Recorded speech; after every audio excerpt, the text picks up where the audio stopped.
Góðan daginn, ég heiti Jón Pálmason og mér langar til þess að kynna fyrir ykkur aeroponics. Þá spurðið ykkur sjálfsagt, hvað eru aeroponics? Jú, það er sérstök aðferð við ræktun, þar sem að plantan er ræktuð meira og minna bara í lausu lofti. Þá er ekki notaður neitt jarðvegur, en í staðinn fær plantan næringuna sína með áburðablönduðu vatni sem að er ýrt beint á ræturnar. Þetta verður til þess að plantan fær greiðari aðgang að súrefni og næringu ásamt því sem þyngdaraflið hjálpar rótunum svoleiðis að plantan vex talsvert hraðar. Hugmyndin af verkefninu var til þegar mamma og pabbi fóru til Alaska að rannsaka burnirót, en þau eru einmitt að vinna í því að rækta hana núna. Þar sáu þau eina útfærslu af svona aeroponics kerfi og að sjálfsögðu vildu þau fá sitt eigið, þannig að þau fengu mig í það. Markmiðið með verkefninu var að smíða svona lítið og hagkvæmt kerfi sem að passaði auðveldlega bara inn í frystikám, þar sem að hægt er að rækta allt árið kring.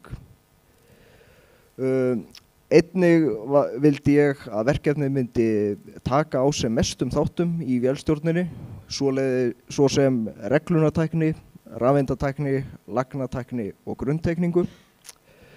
Sérstaklega reyndi á grunntekninguna þar sem að ég þurfti að prenta og skera út ýmsa parta. Til dæmis er hérna plata sem að heldur plöntunum á lofti. Hún var skorin í laserbekk við FNVAF.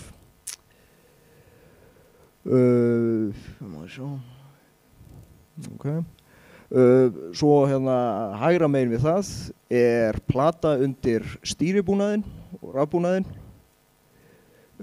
Fyrir neðan er krókur sem að heldur plötunum uppi. Hann er sérstaklega hannaður með mörgum hæðum, þannig að eftir því sem að rótin verður lengri þá liggur hún ekki í vökvanum sjálfum. Að lokum er kragi sem að fer utan plöntunar og heldur þeim uppi. Verkefnið sjálft samanstenst af dælubúnaði, hillu, rafmagns- og stýribúnaði og svo plötunum og krókunum sem að halda plöntunum uppi. Hér er að sjá svona daghylki eða þannig, bara gráslepputunna, gömul. Hún heldur alveg nægum vökva fyrir kerfið, en kerfið hefur það bil svona 150 lítra þegar það er fullt. Svo glittir þarna í dæluna og að sjálfsögðu hillu-unitið hér.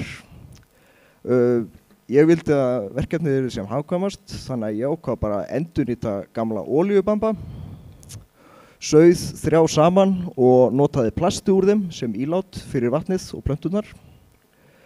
Það er þægilegt að því leyti að auðvelt er að tæma af þeim og einnig auðvelt að hengja plöturnar í. Sérstök svona LED-ljós með svona ultraviolet ljósi henta vel í að stuðla við vöxt plöntunar. Og þannig það. Hér er að sjá dæluna og dælubúnaðinn. Hægra megin er flotholt sem að reglar hæðin á vatninu í samstarfi við þrýstiliða hérna. Dælan sem sagt dælir þar til að vatnshæðin er náð, þá lokar flotholdið niður og þrýstingurinn hækkar þar til að þrýstiliðin lokar fyrir.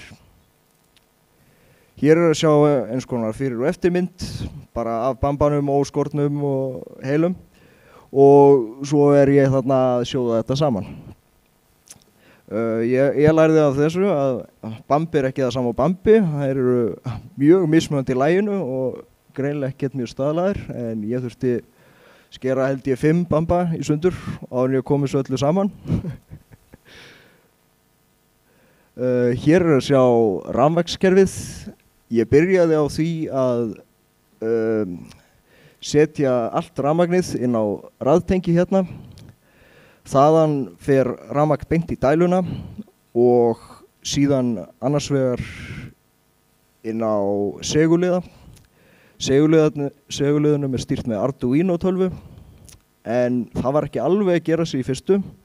Þannig að ég endaði á því að fræsa koparplötu fyrir svona spennubreyti til þess að auka aflið, til þess að geta skipt betur.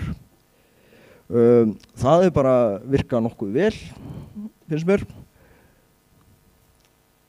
Hér er svo að sjá plötuna eftir að það er búið að skera hana í leysernum og þegar það er búið að setja plönturnar í hana ásamt krókunum alveg nýprentuðum heima.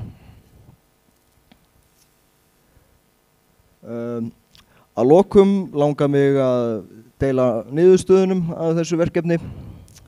Það kom í ljós að plönturnar þurfa greinilega að vera ákveðið stórar þegar þær eru settar í kerfið, þar sem að ef ræturnar eru ekki nógu þróaðar þá ná þær ekki ofan í mistrið og eiga hættu að ná ekki að vaxa. En annars þær plöntur sem voru orðnar nógu stórar, þær vaxa bara vel og plönturnar á þessari mynd eru 4 vikla gamlar. Það stækkar hratt, bara líta vel út og segir nú þarna að ég hafi ekkert þurft að fylla á daghelgið en það er á vísu lygi. Ég þurfti í fyrsta skiptið að fylla á það í gær eftir tæplega 5 vikur sem að mér þykir bara ósköp góð nýtni. Bara fyrir vikið þá er áburðurinn það bil svona 3 millilítrar í hverja 10 lítra vatni.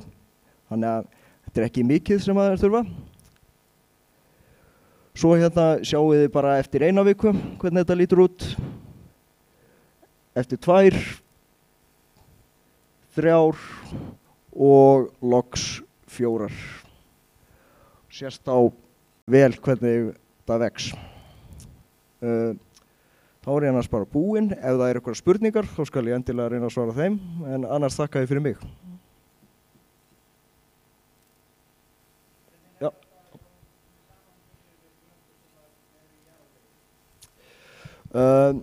Já, við erum með nokkrar plöntur í jörðinni og kálið er talsvert minna. Það er náttúrulega erfitt að segja til ræturnar, en burnirótin sem er plantan sem við erum að rækta er rosalega hægvaxta og það er talað að fyrsta uppskera í jörð sé ekki fyrr en eftir 6 ár. Þannig að við erum að vonast til þess að ná því eitthvað niður. Einhverjar fleiri spurningar? Nei, takk ykkur.